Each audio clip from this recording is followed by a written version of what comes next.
বিছানা থেকে এবং ওই বয়সটি থেকে আপনি বেঁচে যাবেন, তার আগে আল্লাহ রাব্বুল আলামিন আপনাকে কি করবে?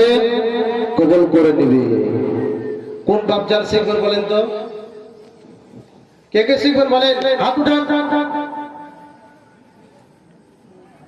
তবে শুনেন, যারা যারা শিখতে চাইছেন, আমি 10 জনের কাছে আমি 5,000 করে চেয়েছি। আমি মাদ্রাসার যে কমিটি না, কমিটিতে চলছে এটা মাদ্রাসা, আলহামদুলিল্লাহ।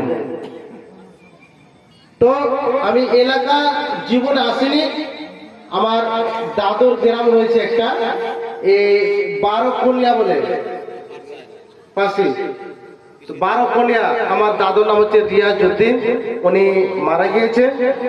আমার দাদু এই জায়গাতে পালিয়ে আসা 20 বছর আগে হবে।